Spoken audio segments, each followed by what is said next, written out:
Paulo nació en Brasil el 19 de septiembre de 1921.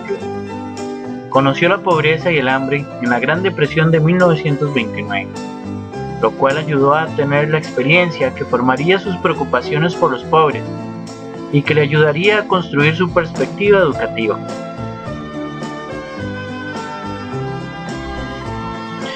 Estudió filosofía y psicología del lenguaje al mismo tiempo. Fue el pedagogo de los oprimidos y en su trabajo transmitió la pedagogía de la esperanza. Fue acusado por la oligarquía y por ciertos sectores de la iglesia de agitador político, por lo que fue exiliado. Su domicilio fue el Consejo Mundial de las Iglesias en Ginebra, Suiza, y en 1986 recibió el Premio Internacional Paz y Educación de la UNESCO.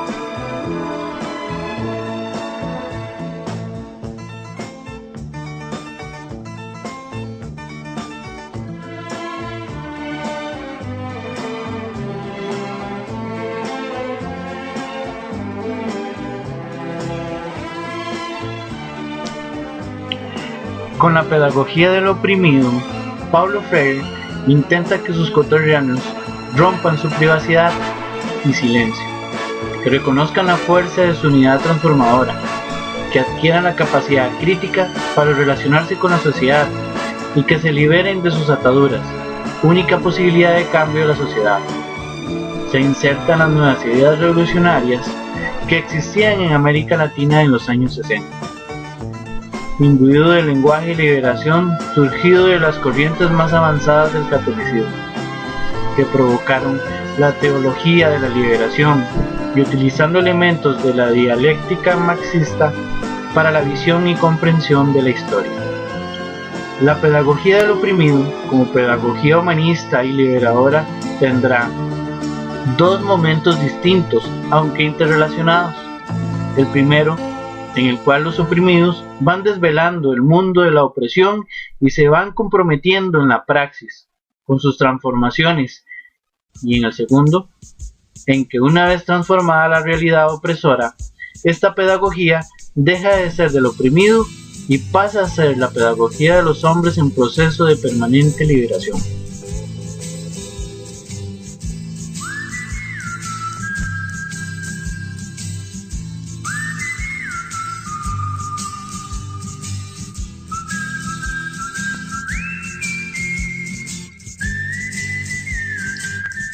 Paulo Freire se ocupó de los hombres y mujeres no letrados, de aquellos llamados los descuidados del mundo, de aquellos que no podían construirse un mundo de signos escritos y abrirse a otros mundos, entre ellos el mundo del conocimiento, el sistematizado, o el mundo de la conciencia, la crítica. Porque para Freire el conocimiento no se transmite, se está construyendo.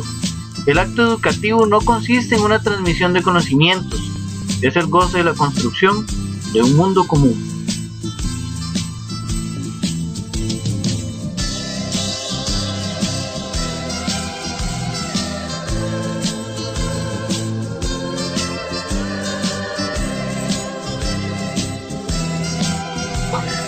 La deshumanización es la consecuencia de la opresión y afecta a los oprimidos y a quienes oprimen. Los oprimidos en reacción contra los opresores, a quienes idealizan, desean convertirse a su vez en opresores. Es una gran contradicción que desafía al oprimido, proponiéndole una nueva fórmula, transformarse en los resultadores de la libertad de ambos. De esta forma, debería nacer un hombre nuevo que supere la contradicción, ni opresor ni oprimido, un hombre liberándose, humanizándose.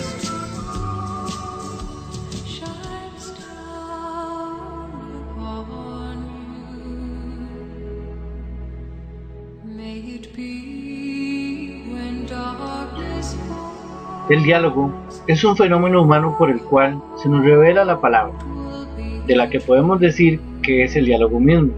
Por ello, hay que buscar la palabra en sus elementos constitutivos. Descubrimos así que no hay palabra verdadera que no sea unión inquebrantable entre acción y reflexión, y por ende que no sea praxis. De ahí que decir la palabra verdadera sea transformar el mundo. Pablo creía que la palabra inauténtica no puede transformar la realidad, pues privada de su dimensión activa se transforma en palabrería,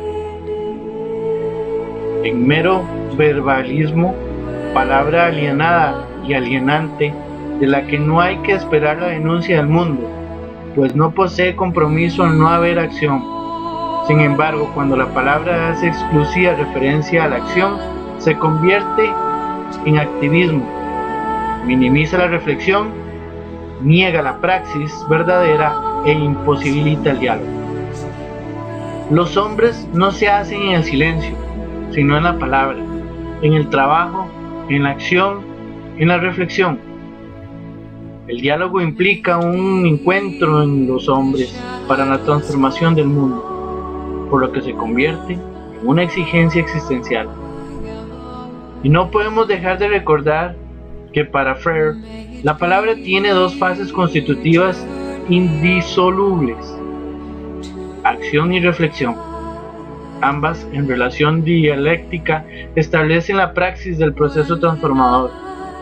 La reflexión sin acción se reduce al verbalismo estéril, y la acción sin reflexión es activismo.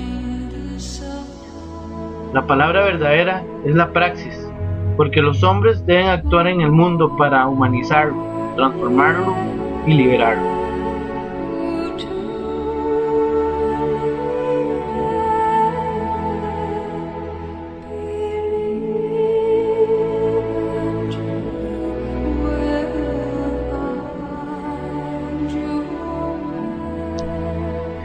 El método de Freire es fundamentalmente un método de cultura popular, que, a su vez, se traduce a una política popular.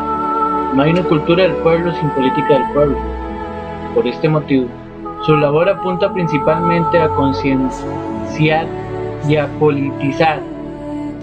Freire no confunde los planos políticos y pedagógicos, ni se absorben ni se contraponen. Lo que hace es distinguir su unidad bajo el argumento de que el hombre se hace historia y busca reencontrarse. Es el movimiento en el que busca ser libre. Esta es la educación que busca ser práctica de la libertad. La metodología surge de la práctica social para volver, después de la reflexión, sobre la misma práctica y transformarla.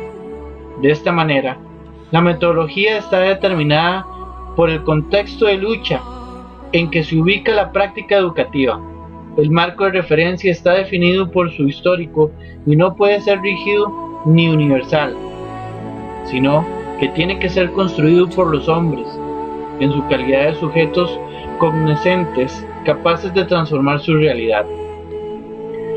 La manera en que Freire concibe la metodología quedan expresadas las principales variables que sirven de coordenadas al proceso educativo como el acto político y como acto de conocimiento. Estas son la capacidad creativa y transformadora del hombre, la capacidad de asombro que cualquiera persona tiene, sin importar la posición que ocupe en la estructura social, la naturaleza social del acto de conocimiento y la dimensión histórica de este. Otras características del método de Freire son su movilidad y capacidad de inclusión. Por ser una pedagogía basada en la práctica, esta está sometida constantemente al cambio, a la evolución, dinámica y reformulación. Si el hombre es un ser inacabado, y este ser inacabado es el centro y motor de esta pedagogía, es obvio que el método tendrá que seguir su ritmo de dinamicidad y de desarrollo como una constante reformulación. Las lecciones para los adultos se organizaban a partir de las palabras generadoras, por medio de diapositivas, fotografías, dibujos o carteles que generaban un diálogo. Los participantes de los círculos de cultura dialogaban entre sí y con quien dirigía el debate sobre los contenidos asociados a las diferentes figuras y la repercusión en su propia vida. En ocasiones, cuando había posibilidades, se trabajaba con películas y grabaciones que se convertían en generadores del diálogo.